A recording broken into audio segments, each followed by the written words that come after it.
Hello dear all students, how are you all? I hope you all are very good.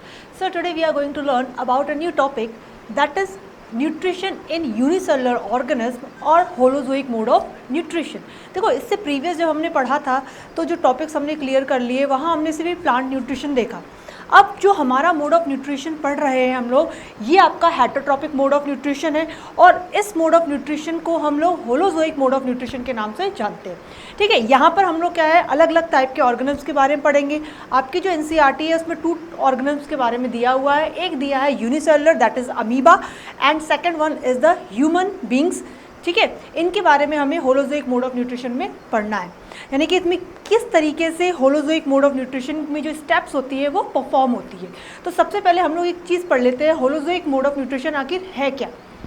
देखो holozoic mode of nutrition, जब मैंने इसके previous सबसे first video जब हमने बनाया था उसमें मैंने आपको हेटरोट्रॉपिक मोड ऑफ न्यूट्रिशन के टाइप्स बताए थे, जिसमें हमने सैप्रोफाइटिक पढ़ा था, पैरासाइटिक पढ़ा था और होलोजोइक पढ़ा था. सैप्रोफाइटिक और पैरासाइटिक हमने वहीं पर क्लियर कर लिया था. अब यहाँ पे होलोजोइक को हमने सेपरेट इसलिए पढ़ना है क्योंकि थोड़ा सा लेंदी चैप्टर है, सॉरी लेंदी टॉपिक है. सो होलोजोइक मोड ऑफ न्यूट्रिशन क्या है. तो होलोजोइक मोड ऑफ न्यूट्रिशन को अगर हम समझे तो ये एक हमारा हेटरोट्रॉपिक मोड ऑफ न्यूट्रिशन है. हेटरोट्रॉपिक मोड ऑफ न्यूट्रिशन है. ठीक है, अगर इसका टाइप पूछा जाए तो कैसा है, हेटरोट्रॉपिक है. और अगर ये पूछा जाए कि जो होलोजोइक मोड ऑफ न्यूट्रिशन है उसमें ऑर्गेनिज्म जब फूड का इंटेक करता है तो वो किस तरीके से करता है, इन अ सॉलिड फॉर्म. यानी कि जब भी कोई फूड आएगा उसके पास तो वो उसको सॉलिड फॉर्म में इनगल्फ कर लेगा. ठीक है, तो उसे हम कहते हैं होलोजोइक मोड ऑफ न्यूट्रिशन. अब यहाँ पर हमें पढ़ना क्या है, इस टॉपिक में हमको ये देखना है कि होलोजोइक मोड ऑफ न्यूट्रिशन किस में परफॉर्म होता है.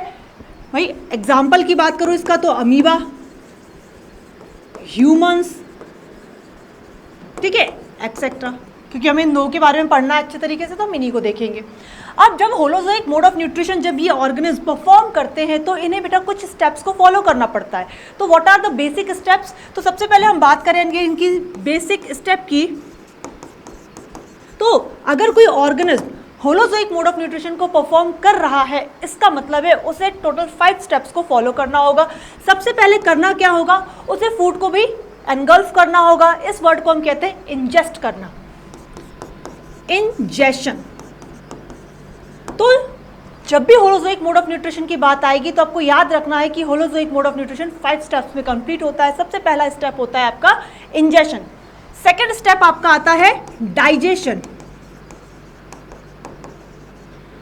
ठीक है, थर्ड स्टेप आपका आता है एब्जॉर्प्शन.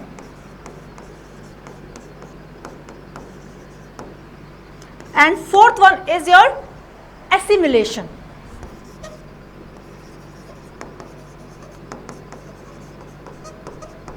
एसिमिलेशन के साथ आपका लास्ट आता है, दैट इज कॉल्ड इजेशन. देखो ये जो 5 स्टेप्स है, इन 5 की 5 स्टेप्स को सारे होलोजोइक ऑर्गेनिज्म को परफॉर्म करना कंपलसरी है. अगर वो ये स्टेप्स परफॉर्म नहीं करते तो वो होलोजोइक की कैटेगरी में इंक्लूडेड नहीं होते. तो इंजेशन का मतलब क्या है, अभी मैंने बताया कि बस फूड को इनटेक कर लो, इनटेक ऑफ फूड. फूड को भी माउथ में ले आए, जैसे हम ह्यूमन है, फूड को इनटेक कर लिया, डन. डाइजेशन का मतलब क्या होता है, break down, break down of complex food. जो हम खाना खा रहे हैं एक्चुअली जो उसका फॉर्म होता है बेटा वो कॉम्प्लेक्स फूड के फॉर्म में होता है, यानी कि कॉम्प्लेक्स होता है. उसको तोड़ के सिंपल फॉर्म में हमें इसको कन्वर्ट करना पड़ता है, तभी डाइजेशन कंप्लीट होता है. जैसे ही हमारा फूड सिंपल फॉर्म में कन्वर्ट हुआ, आगे जाके उसमें जो न्यूट्रिएंट होते हैं, जो फूड कंपोनेंट्स होते हैं, हमने पढ़े थे कार्बोहाइड्रेट, प्रोटीन, विटामिन, फैट्स वगैरह, ये फूड कंपोनेंट्स थे, तो इनको यहाँ पर एब्जॉर्ब कर लिया जाता है. तो थर्ड स्टेप में क्या पढ़ते हैं, एब्जॉर्प्शन, यानी कि एब्जॉर्ब करना है, एब्जॉर्ब ऑफ फूड न्यूट्रिएंट, यानी कि फूड न्यूट्रिएंट को एब्जॉर्ब करना. एसिमिलेशन, अच्छा जो फूड हमने न्यूट्रिएंट एब्जॉर्ब किए भी उसका यूज भी तो करना है. एसिमिलेशन मतलब होता है कि जो आपका फूड में से कंपोनेंट थे, न्यूट्रिएंट थे, उनको एब्जॉर्ब करने के बाद उन न्यूट्रिएंट का यूटिलाइजेशन करना. ठीक है, यूटिलाइजेशन ऑफ एब्जॉर्ब फूड.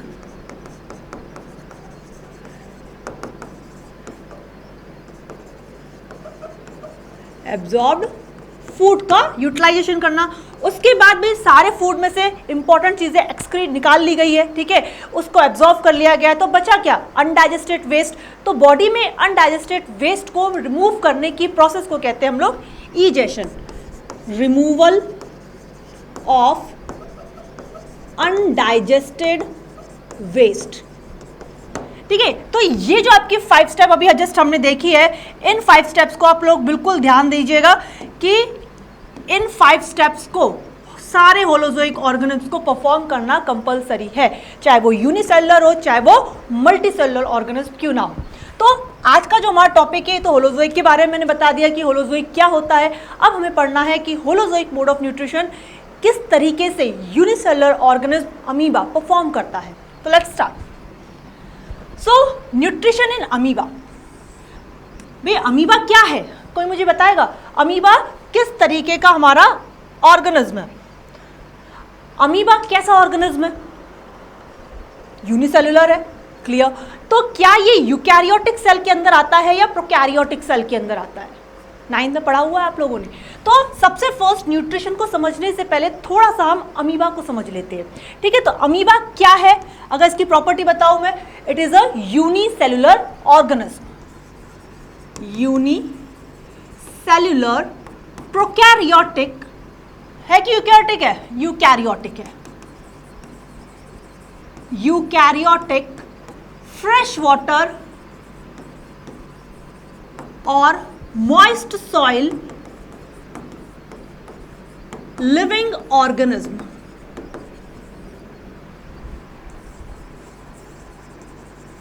यानी कि यूनिसेलुलर है, यूकैरियोटिक टाइप की सेल है, फ्रेश वाटर या मॉइस्ट सॉइल में ये रहता है, ठीक है। इसके अलावा इसका कोई भी प्रॉपर शेप नहीं होता है, it is irregular in shape.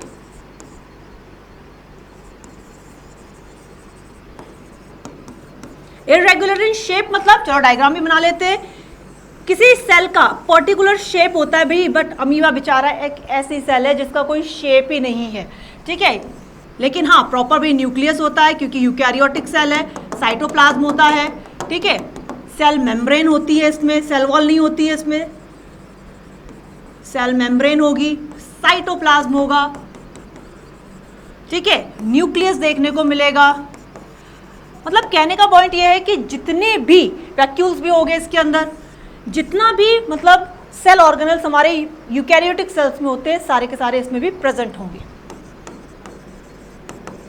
ठीक है, वैक्यूल्स भी होते हैं। तो इसका शेप कैसा होता है, इररेगुलर शेप होता है, यानी कि ये किसी भी शेप में कन्वर्ट अपने आप को कर सकता है।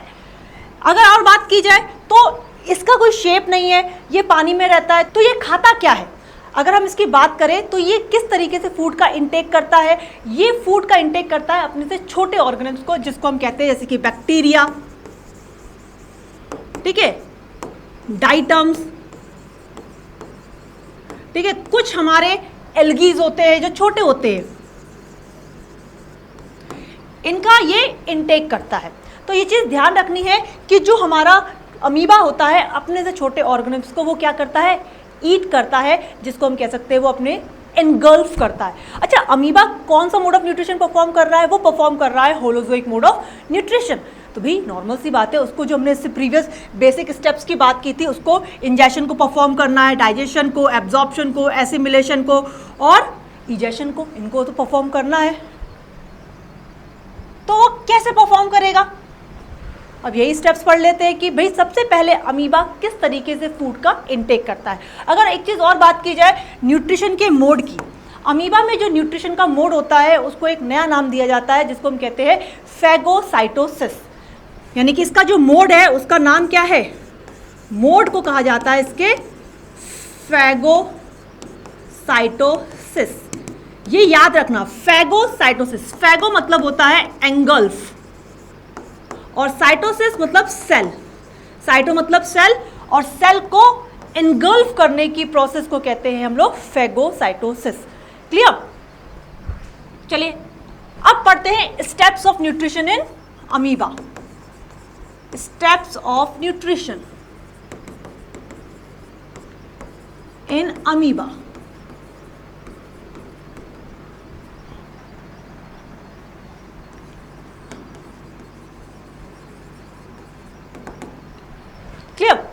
अमीबा में सबसे पहले स्टेप्स हमें क्या पढ़नी है, holozoic mode of nutrition perform कर रहा है, इसका मतलब है हमें उसमें देखना है कि सबसे पहले वो इंजेशन कैसे करता है।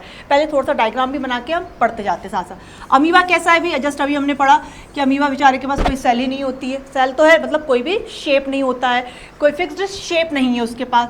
तो होता क्या है, ये जब भी इसकी सेल मेम्ब्रेन के आसपास कोई भी उससे छोटी सेल आ जाती है तो वो करता क्या है, उसको सेंस करके उसका इनटेक करता है। तो जैसे ही उसके आसपास कोई सेल आई तो उसने अपनी सेल मेम्ब्रेन को, ये जो उसकी सेल मेम्ब्रेन है, सेल मेम्ब्रेन को ये थोड़ा सा टेम्पररी माउथ के फॉर्म में कन्वर्ट कर देता है। क्योंकि देखो बेचारे के पास क्या है, सिंगल सेल का ऑर्गेनिज्म है, कुछ है ही नहीं उसके पास, एक सिर्फ सिंगल सी सेल दे दी उसे कि भाई अब तुम को जो भी एक्टिविटी परफॉर्म करनी थी सेल से परफॉर्म करो। तो बेचारा क्या करेगा, अपनी सेल मेम्ब्रेन को ही अपनी माउथ में कन्वर्ट कर लेगा। तो जैसे ही अपनी सेल मेम्ब्रेन को माउथ में कन्वर्ट करता है तो उसके लिए उसको अपनी सेल मेम्ब्रेन को क्या करना पड़ता है, थोड़ा सा पुश करना पड़ता है। तो पुश करने के लिए किसे पुश करता है, वो भाई साइटोप्लाज्म को पुश करता है। और जैसे साइटोप्लाज्म पुश होकर सेल मेम्ब्रेन को आगे की तरफ क्या करता है, इंक्रीज करता है, तब कुछ फिंगर लाइक प्रोजेक्शन का शेप बन जाता है। यानी कि ये अमीबा है, अमीबा के पास एक बैक्टीरिया आ गया, ठीक है। अब ये करेगा क्या, इसको एनगल्फ करने के लिए अपनी सेल मेम्ब्रेन को फिंगर लाइक प्रोजेक्शन में कन्वर्ट करेगा और इन फिंगर लाइक प्रोजेक्शन को कहते हैं स्यूडोपोडिया। ये हमारा अमीबा था, ये रहा हमारा फूड पार्टिकल, यानी कि जो हमारा फूड है, ठीक है, बैक्टीरिया है। तो ये जो उसने क्या किया, अपने सेल मेम्ब्रेन को कुछ तरीके से आगे बढ़ाया, पुश किया, तो एक फिंगर लाइक प्रोजेक्शन बना जिसको कहा गया स्यूडोपोडिया, ठीक है, या टेम्पररी उन्होंने क्या किया, अपना माउथ को बना लिया। अब ये होता क्या है, ये स्यूडोपोडिया आगे की तरफ इंक्रीज होता है, न्यूक्लियस और सही से बना देते हैं, इसका दूर से दिखाई दे। तो क्या हुआ, आगे की तरफ ये इंक्रीज होगा। तो जैसे ही आगे की तरफ इंक्रीज होगा तो ये क्या करेगा, नेक्स्ट बता देते हैं। यहां पर इसने क्या किया, जो बैक्टीरिया था, फूड था, उसको एनगल्फ कर लिया। अब ये एनगल्फ कर लिया तो होलोजोइक मोड ऑफ न्यूट्रिशन की फर्स्ट स्टेप कंप्लीट हो गई, दैट इज इंजेशन। यानी कि जैसे ही बैक्टीरिया या कोई फूड पार्टिकल अमीबा की सेल के पास आया, उसने क्या किया, उसको इनटेक कर लिया, एनगल्फ कर लिया, तो इंजेशन डन। अब करना क्या है, जैसे इंजेक्शन किया, अब बेचारा अमीबा सिंगल सेल, उसके पास ना तो स्टमक है ना तो कोई और ऑर्गेनल्स है, ऑर्गन्स है बॉडी में, तो करेगा क्या, इस फूड पार्टिकल को वो एक मेम्ब्रेन के थ्रू या वैक्यूल लाइक मेम्ब्रेन के थ्रू, जिसको कॉन्ट्रैक्टाइल वैक्यूल कहते हैं, उसमें वो कन्वर्ट कर लेगा, या कह दो फूड वैक्यूल बनाते हैं, फूड वैक्यूल में कन्वर्ट करेगा। तो इंजेक्शन था, फिर हमारा अमीबा क्या हुआ, अमीबा ने एक वैक्यूल बनाया और उस वैक्यूल के अंदर क्या था, हमारा फूड पार्टिकल, ठीक है। ये इसका न्यूक्लियस हो गया, ये इसके हो गए साइटोप्लाज्म। तो क्या हुआ, ये फूड वैक्यूल बना और ये जो है हमारा फूड पार्टिकल किसके अंदर आ गया, एक वैक्यूल के अंदर, जिसको कहा गया फूड वैक्यूल, ठीक है। तो ये इंजेक्शन हो गया। अब स्टार्ट क्या करना है भाई, तोड़ना है, ये जो बैक्टीरिया आया है, कॉम्प्लेक्स मटेरियल है, उसको छोटे छोटे सिंपल फॉर्म में कन्वर्ट करना है। तो बैक्टीरिया को डाइजेस्ट करने के लिए जो हमारा अमीबा होता है, उसके सेल साइटोप्लाज्म के अंदर बहुत सारे डाइजेस्टिव जूसेस होते हैं जो वैक्यूल के अंदर जाना स्टार्ट कर देते हैं। और जैसे ही ये वैक्यूल के अंदर जाते हैं, वहाँ पर प्रेजेंट जो भी फूड पार्टिकल होता है, उसको छोटे छोटे टुकड़ों में ब्रेक डाउन कर लेते हैं। इसी प्रोसेस को कहते हैं हम लोग डाइजेशन।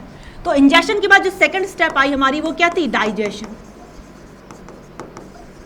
तो और क्या आया, डाइजेस्टिव जूसेस की वजह से। और ये डाइजेस्टिव जूसेस कहां प्रेजेंट थे, साइटोप्लाज्म में। अब क्या हुआ भाई, फूड का डाइजेशन हो गया। अब फूड जैसे डाइजेशन हुआ तो फर्स्ट स्टेप हमारी थी इंजेक्शन, सेकेंड स्टेप हो गई हमारी डाइजेशन। अब थर्ड स्टेप क्या करना है, जो फूड टूटा है उसमें से जितने भी न्यूट्रिएंट थे उनको एब्जॉर्ब करेगा अमीबा। कैसे करेगा भाई, by the process of diffusion, क्योंकि कुछ और तो उसके पास है नहीं। तो ये भी चीज़ ध्यान रखिएगा कि इसका जो डाइजेशन होता है सेल के अंदर होता है। और पता है जब इस तरीके का डाइजेशन होता है तो इसको कहते हैं इंटरसेल्युलर डाइजेशन भी कहते हैं। I am writing here, inter cellular digestion भी कहा जाता है इसको। इस चीज को ध्यान रखना, ठीक है। तो जैसे डाइजेस्ट हो गई सारी चीजें, पूरे न्यूट्रिएंट आ गए, तो ये जो हमारा फूड वैक्यूल था, इसके अंदर अब जो फूड है हमारा वो क्या है, कॉम्प्लेक्स से सिंपल में कन्वर्ट हो गया। अब यहाँ पे थर्ड स्टेप होगी हमारी absorption by the process of diffusion, यानी कि जो आपका अमीबा होगा वो क्या करेगा, जो भी फूड हमारा ब्रेक डाउन हुआ था उसके अंदर जो भी डाइजेस्टेड फूड के हमारे कंपोनेंट्स थे, जिसको हमने कहा कि जितने भी हमारे कह सकते हैं न्यूट्रिएंट है, उन सभी को ये एब्जॉर्ब कर लेगा। तो हमारी थर्ड स्टेप कंप्लीट हो जाएगी, एब्जॉर्प्शन, ठीक है। एब्जॉर्प्शन कंप्लीट हुआ। अब इस एब्जॉर्प्शन के बाद किस मेथड से एब्जॉर्प्शन हुआ भाई, डिफ्यूजन से हुआ, यानी कि डिफ्यूज हो गया पूरा का पूरा। अब फोर्थ स्टेप भाई क्या होनी चाहिए इसमें, फोर्थ स्टेप एसिमिलेशन, क्योंकि भाई होलोजोइक अगर है तो उसको एसिमिलेशन भी परफॉर्म करना है। एसिमिलेशन का मतलब है कि जो हमारा अमीबा था वो क्या करेगा, जितने भी न्यूट्रिएंट थे उसको अपनी ग्रोथ, रिपेयर या स्टोरेज के फॉर्म में कन्वर्ट करके अपनी बॉडी में स्टोर करके रख देगा। तो आगे जब हम बात करते हैं एसिमिलेशन की, इसमें क्या होता है, जो अमीबा होता है अपनी ग्रोथ को शो करता है, ठीक है, थोड़ा सा बड़ा हो जाएगा। अब यहाँ पे मेरे पास जगह नहीं मिल रही है, चलो कोई नहीं, बना लेते हैं थोड़ा सा। सपोज ये बैक्टीरिया ने क्या, सॉरी जो हमारा अमीबा है, अमीबा ने अपने आप को क्या किया, ग्रोथ को शो कर दिया। एसिमिलेशन में क्या हुआ, ग्रोथ। अभी मैं इसको पूरा लिख भी दूंगी एक बार। तो ग्रोथ, रिपेयर, ये सारी चीजें इसमें देखने को मिली। किसमें देखने को मिली, एसिमिलेशन में। अब अभी भी इसके अंदर क्या है, जो हमारा वैक्यूल था, फूड वैक्यूल, वो अभी भी इसके अंदर प्रेजेंट है।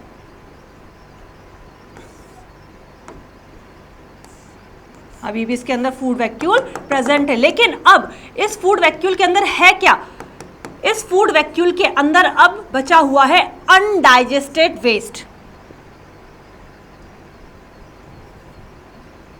अब बचा क्या है इसके अंदर, अनडाइजेस्टेड वेस्ट। अब इस अनडाइजेस्टेड वेस्ट को क्या करना है भाई, अमीबा रिमूव भी करेगा। तो अमीबा जब अपने क्या करता है, अनडाइजेस्टेड वेस्ट को रिमूव करता है, तो इसके पास ना तो इजेशन के लिए कोई भी पर्टिकुलर ऑर्गन नहीं होता है। इसका मतलब क्या है कि ये अपनी सेल मेम्ब्रेन में एट एनी प्लेस, चाहे यहाँ पर हो, यहाँ पर, यहाँ पर, यहाँ पर, कहीं पर भी सेल मेम्ब्रेन में जाके क्या कर सकता है, सेल मेम्ब्रेन को ये बर्स्ट करेगा और सीधा सा क्या कर लेगा, जितना भी अनडाइजेस्टेड वेस्ट होगा उसको बॉडी से आउट कर लेगा। तो कैसे, इसका एक नेक्स्ट पेज में ले लेते हैं कि अमीबा क्या करेगा। ये अमीबा है, ठीक है, तो अंदर क्या है, इसके अनडाइजेस्टेड वेस्ट मटेरियल है, जिस प्रोसेस को हमने फिफ्थ प्रोसेस क्या कही, इजेशन।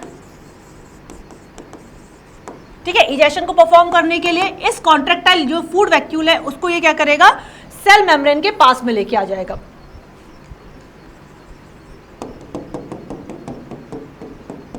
सेल मेम्ब्रेन के थोड़ा सा ये पास में आ जाएगा और अपनी सेल मेम्ब्रेन को ये थोड़ा सा रप्चर कर देगा और रप्चर करने के बाद कुछ इस तरीके से स्ट्रक्चर हो जाएगा। ये रहा फूड वैक्यूल, ये होगी सेल मेम्ब्रेन, रप्चर हो गई और जितना भी अनडाइजेस्टेड वेस्ट था वो क्या किया, उसने बॉडी से आउट कर दिया। इस प्रोसेस को कहा गया इजेशन। तो ये स्टेप ध्यान रखना है कि कैसे अमीबा ने क्या किया, अपना पूरा का पूरा न्यूट्रिशन के स्टेप्स को परफॉर्म किया। सबसे पहले क्या हुआ, एक उसके पास फूड आया। तो यहाँ पे क्या देखेंगे कि अमीबा ने किस तरीके से अपने सारे स्टेप्स को परफॉर्म किया। एक बार देख लेते सारा फिर से कि स्टेप्स ऑफ न्यूट्रिशन में सबसे पहले अमीबा ने क्या किया, उसके पास एक सेल आई जिसको उसने एनगल्फ किया।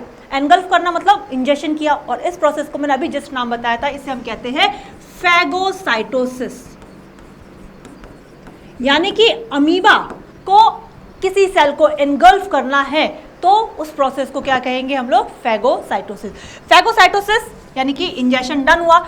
इंजेक्शन के बाद सेकंड स्टेप क्या आई थी, डाइजेशन, जिसको इंटरसेलुलर डाइजेशन भी कहा क्योंकि वो सेल के अंदर हुआ अमीबा के। फिर जितना भी उसने क्या किया, डाइजेस्टिव जूसेस के थ्रू इस बैक्टीरिया या फूड को उसने क्या किया, डाइजेस्ट कर दिया अमीबा ने और जितना भी न्यूट्रिएंट था बॉडी में इक्वली डिफ्यूज कर दिया by the process of diffusion. और उसे हमने कहा एब्जॉर्प्शन। एब्जॉर्प्शन के बाद जितने भी न्यूट्रिएंट उसमें से निकले थे वो सारे के सारे कहाँ यूज हो गए, ग्रोथ में, रिपेयर में, और एज अ स्टोरेज के फॉर्म में क्या हुआ, सारे के सारे एनर्जी स्टोर हो गई। फिर उसके पास बचा क्या, अनडाइजेस्टेड वेस्ट बचा। इस अनडाइजेस्टेड वेस्ट को उसने क्या किया, by the process of egestion remove कर दिया। तो जब वो रिमूव करेगा तो कोई पर्टिकुलर ऑर्गन नहीं है, जैसे ही बताया, तो वो अपनी सेल मेम्ब्रेन को ही क्या करेगा, सेल मेम्ब्रेन को रप्चर कर लेगा और बॉडी से जितना भी अनडाइजेस्टेड वेस्ट होगा वो रिमूव हो जाएगा। रिमूवल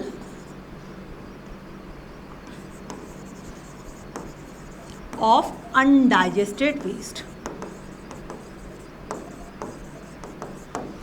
ठीक है, तो इसको हम लोग एक्सोसाइटोसिस के नाम से जानते हैं। पहले क्या किया उसने, फैगोसाइटोसिस, और लास्ट में अनडाइजेस्टेड वेस्ट को क्या कर दिया, एग्जिट कर दिया बॉडी से, जिसको कहा एक्सोसाइटोसिस। तो बेटा जितने भी हमारे यूनिसेलुलर ऑर्गेनिज्म होते हैं, अगर उनमें होलोजोइक मोड ऑफ न्यूट्रिशन है तो वो इन स्टेप्स को फॉलो करेंगे। लेकिन इसमें एक और आता है आपका पैरामीशियम। पैरामीशियम थोड़ा सा डिफरेंट है, उसमें इंजेशन और इजेशन के लिए दो अलग अलग प्लेसेस होती है। उसके पास एक प्रॉपर माउथ होता है, ठीक है, जिसको साइटोसोम्स कहते हैं, और उसके पास प्रॉपर अनडाइजेस्टेड वेस्ट को बॉडी से रिमूव करने के लिए एनल पोर देखने को मिलता है। बाकी सारी की सारी स्टेप्स पैरामीशियम भी अमीबा की तरह ही परफॉर्म करता है, क्योंकि वो भी एक क्या है, यूनिसेलुलर ऑर्गेनिज्म। ठीक है, तो ये सारा आपका हो गया है डन। अब नेक्स्ट टॉपिक में हम लोग देखेंगे कि किस तरीके से ह्यूमन बॉडी के अंदर पूरा का पूरा holozoic mode of nutrition perform होता है।